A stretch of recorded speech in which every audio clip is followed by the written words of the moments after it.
O vídeo de hoje, além dos motivos habituais, que é trazer conhecimento e informação para todos que nos acompanham aqui, tem também o intuito de agradecer a todos que se inscrevem no nosso canal constantemente. Eu tenho observado um aumento relativo do número de pessoas e nós chegamos a 6.000 inscritos. Pessoas que precisam de ajuda no seu âmbito pessoal ou que estão levando essa informação também para o seu trabalho e também para a questão dos seus próprios estudos. Então isso tem mostrado que a gente está no caminho certo e eu felicito a todos, agradeço a todos pela confiança dos que estão inscritos aqui no nosso canal. E hoje eu trago um conteúdo, sem sombra de dúvida, muito importante para você. A questão dos bloqueios. Por que nós somos bloqueados? Por que muitas vezes nós não atingimos aquilo que queremos nas nossas vidas? E que relação isso tem com o nosso inconsciente? Então não sai daí e eu volto logo depois da vinheta.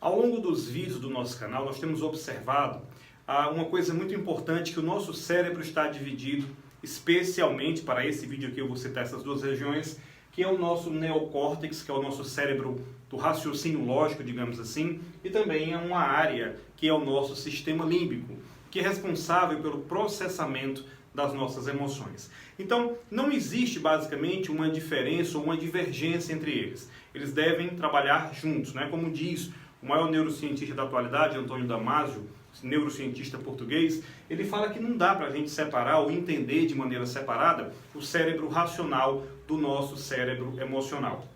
A grande questão é que nós humanos, nós temos sim a capacidade de fazer algumas espécies de ajuste. Enquanto que o nosso cérebro emocional, nosso sistema límbico, deseja alguma coisa, nós avaliamos criticamente se nós podemos ou não ter aquilo. Ou seja, especialmente em uma região já citada também em alguns vídeos meus, essa área chamada córtex pré-frontal, essa área frontal do nosso encéfalo, ela faz uma espécie de julgamento. Então, na verdade, tudo que nós aprendemos nem sempre fica ao nível do racional. As nossas emoções, os nossos desejos ficam a nível do emocional, porém nós fazemos uma espécie de controle, isso é típico dos seres humanos. É por isso que muitas vezes nós desejamos ter alguma coisa, mas nós não vamos ao encontro daquilo porque existe uma certa criticidade, existe uma certa preocupação com a questão da moralidade. Já houveram alguns casos na história, como por exemplo um caso que ficou famoso, com um operário chamado Phineas Cage, que teve o seu cérebro danificado, a sua região pré-frontal danificada por uma barra de ferro arremessada durante uma explosão no local que ele trabalhava. O que a gente pôde observar com Cage é que ele perdeu essa capacidade de julgar a moralidade, ele perdeu a capacidade de, digamos assim, não ir ao encontro daquilo que ele queria. Então as pessoas dizem que ele ficou de certa maneira imoral, que ele ficou de certa maneira distante de alguns valores importantes e ele acabou perdendo muita coisa, o emprego, a família. Portanto, nós temos essa capacidade e essa habilidade, a partir desse julgamento, de muitas vezes não irmos na direção daquilo que queremos. Por outro lado, isso também pode trazer para a gente uma grande criticidade. E aí eu te pergunto, quantas vezes você já deixou de ter alguma coisa ou fazer algo porque a tua criticidade te impediu? Nós temos ao nível do nosso inconsciente, e aqui eu vou aprofundar bastante nesse vídeo hoje, algumas questões que basicamente assim, o nosso inconsciente ele não tem a capacidade de julgar, ele não tem a capacidade de discernir como tem o nosso cérebro racional. Então essa capacidade de decisão de julgamento fica a critério do racional, enquanto que lá no nosso inconsciente, a nossa parte emocional, nós não temos essa capacidade. Então quando alguém vence a nossa barreira, quando alguém é capaz de vencer essa barreira racional da gente e acessar o nosso inconsciente e plantar informações ali, a gente passa a agir sem nem pensar no que está fazendo, ficando assim bloqueado ou não. Mas o que é que são esses bloqueios?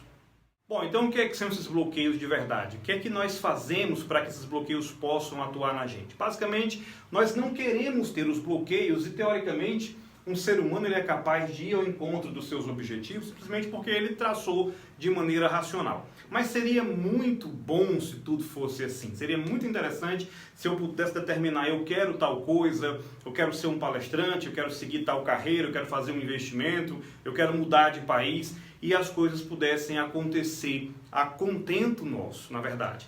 Entretanto, uma pessoa que não tem bloqueio algum, ela vai simplesmente e realiza.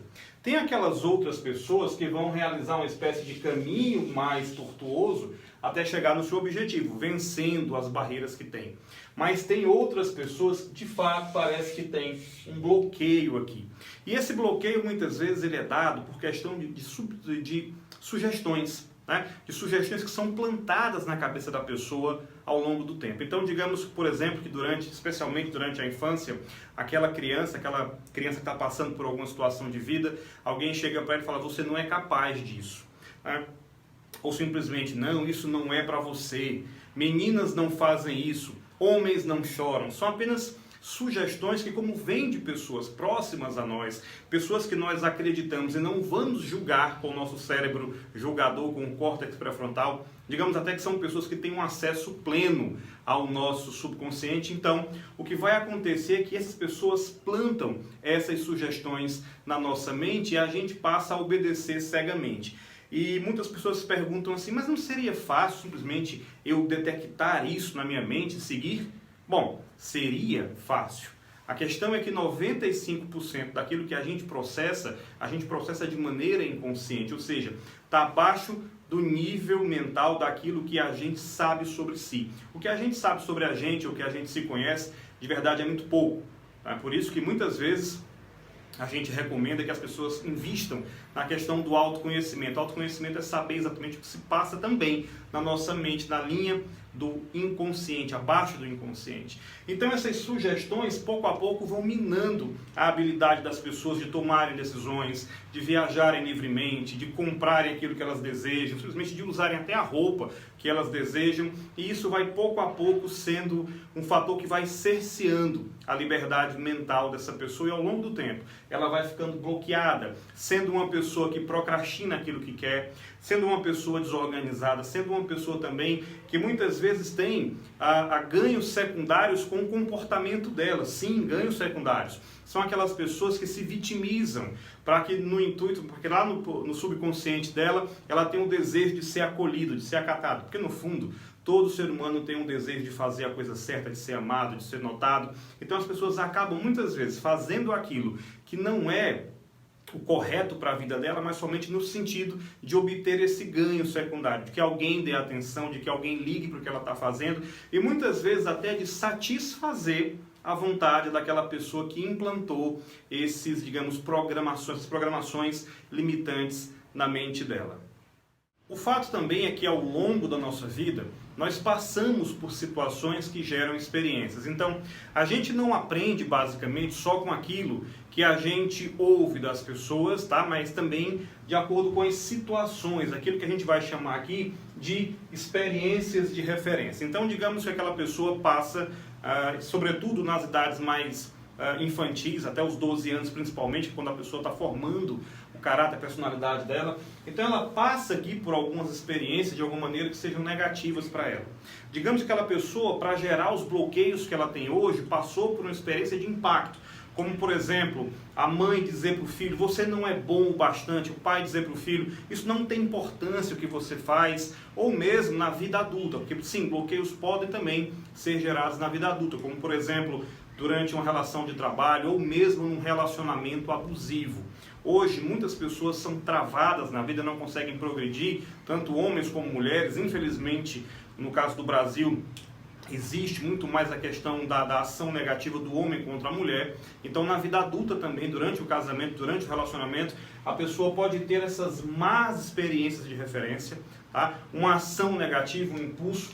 E como é que o cérebro absorve isso? Obviamente, através da sua captação dos sentidos, aquilo que você escuta de maneira impactante, aquilo que você vê de ação de maneira impactante, aquilo que te é feito no ambiente que você vive, a agressão, aquilo que desperta em você não somente a questão do aprendizado racional, mas o aprendizado emocional. E esse aprendizado emocional, ele é de forma muito mais intenso, porque diferente da gravação no nosso cérebro daquilo que é racional, a gravação emocional ela não tem um prazo para prescrever. Pode ser que durante a vida inteira a pessoa sofra a manifestação daquilo que ela aprendeu e gravou nas estruturas límbicas dela emocionais, sobretudo da região das amígdalas cerebrais, já discutida aqui no nosso canal também. Então, toda experiência de referência, ela vai ter um significado para aquela pessoa. Eu também não estou falando que toda a experiência de referência possa ser negativa. Eu estou apenas me referindo aqui, no caso, àquilo que gera bloqueios, porque sim, se a pessoa tiver alguma experiência positiva, o significado é de fortalecimento para ela. Se ela tem uma experiência de acolhimento, de amor, né, de aceitação de quem ela é, de fortalecimento do seu próprio caráter, as consequências serão completamente diferentes. Mas, falando daquilo que gera bloqueios, esse significado que vai ter para a pessoa, no caso negativo aqui, ela vai gerar nela uma estrutura emocional. Aquela pessoa vai entender e vai temer toda a vida se destacar, toda a vida falar diante de um público, toda a vida colocar para fora aquilo que ela pensa, expor as suas ideias. Se ela foi, por exemplo, ridicularizada em público, essa pessoa cria uma estrutura emocional de se retrair, de não mais expor aquilo que ela gostaria, porque foi emocionalmente gravada, e aí eu te falei que é por tempo indeterminado, até que a pessoa descubra ou trate aquilo. Então tudo isso gera a formação de uma circuitaria neural. A maneira a qual o nosso cérebro grava informações, né?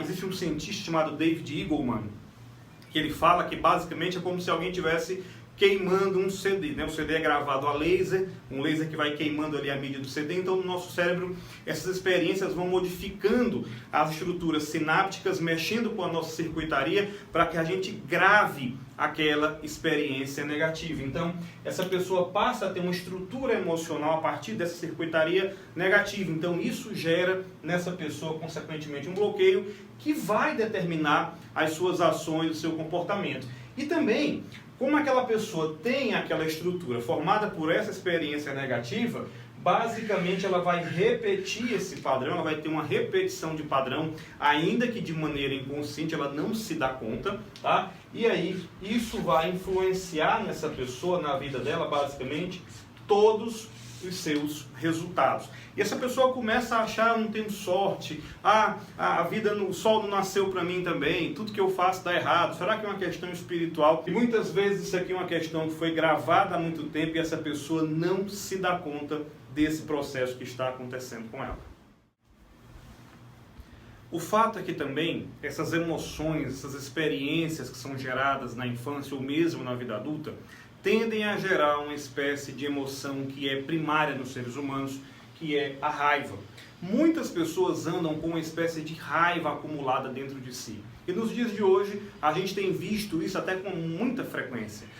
As coisas que estão acontecendo hoje, por exemplo, no Brasil, a questão da política, a questão da violência contra os negros, o racismo que tem acontecido nos Estados Unidos também, tudo isso prova que as pessoas parecem que têm uma espécie de raiva muito forte, contida. E eu diria que a maioria das pessoas tem sim experiências negativas de vida, principalmente gerada durante a sua infância, experiências de impotência, principalmente quando a criança é vítima de uma situação onde ela estava indefesa. Aqui no Brasil mesmo, alguns dias atrás, nós tivemos a notícia bastante negativa de uma criança de apenas 10 anos que vinha sendo molestada há muito tempo e aí teve que fazer um aborto. Então tudo isso gerou uma raiva muito grande entre as pessoas, um sentimento que gerou violência contra médicos, contra pessoas e até contra familiares dessa criança. Então, essa raiva que é gerada, essa raiva como sentimento matriz dentro da pessoa, ela tende a se expandir de forma bastante negativa, gerando outras circunstâncias, outros sentimentos, outras emoções negativas que ao longo da vida vão agir como bloqueadores também, fazendo com que aquela pessoa não consiga atingir seus objetivos de vida. Por exemplo, o medo. As pessoas convivem com medo constante de realizar algo. A questão da inveja, que é o sentimento de raiva de alguém por achar que não pode fazer o que aquela pessoa está fazendo. A questão também de ciúmes. Muitas pessoas se veem ameaçadas, porque o ciúme, ele é uma espécie de raiva, mas também ligada à questão da insegurança. Se eu tenho ciúme de alguém é porque eu sinto que aquela pessoa pode achar alguém melhor que eu. Então isso tem acontecido demais. A questão da tristeza. As pessoas andam tristes, né, tendendo à depressão, porque se acham incapazes de dar passos maiores na sua vida, a frustração que vai surgindo também ao longo da vida por não estar conseguindo avançar, o sentimento de insatisfação com tudo aquilo que tem, e aí a gente observa que hoje nós temos um elevado número de pessoas insatisfeitas com a vida que levam, muitas chegando a dar cabo da própria vida. A questão do desprezo, as pessoas têm um desprezo moral pela sociedade e até por si mesmo. E tudo isso ligado aqui na infância. E também um dos piores sentimentos, que é o sentimento de ingratidão. As pessoas têm aquela ação de não serem gratas por aquilo que elas recebem, seja de outras pessoas ao seu redor, ou dentre aquelas que acreditam que exista Deus, aquelas pessoas não conseguem ser gratas a tudo aquilo que recebem do alto. E com relação a essa raiva sentida, essa raiva que teve origem na infância, ou que tem origem nos dias atuais, basicamente, a primeira questão é a percepção de que essa raiva existe e de que essa raiva está te fazendo mal, está fazendo mal a alguém que você conhece. Basicamente, toda raiva, todo esse processo, ele vai ter sim uma origem. Essa origem muitas vezes acontece de um relacionamento com alguém. A pessoa não guarda a raiva de um objeto por muito tempo, ela não guarda a raiva de uma situação qualquer que não envolva alguém por muito tempo. Então, basicamente, seria encontrar essa origem. Quem é aquela pessoa que me fez raiva ou qual é aquela pessoa que eu também causei algum tipo de mal que pode estar alimentando um sentimento negativo dela por mim. E aí, a resposta para isso seria o perdão.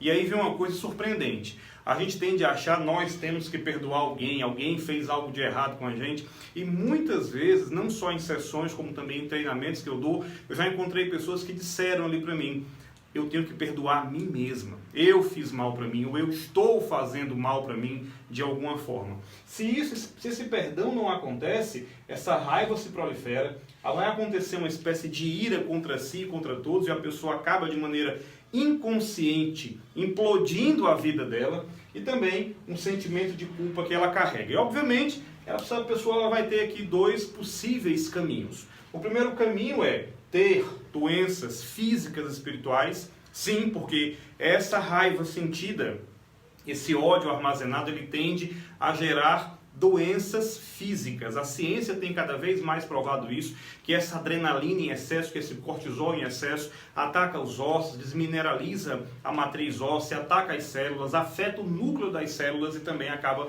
gerando doenças de mutação genética, como por exemplo até mesmo câncer.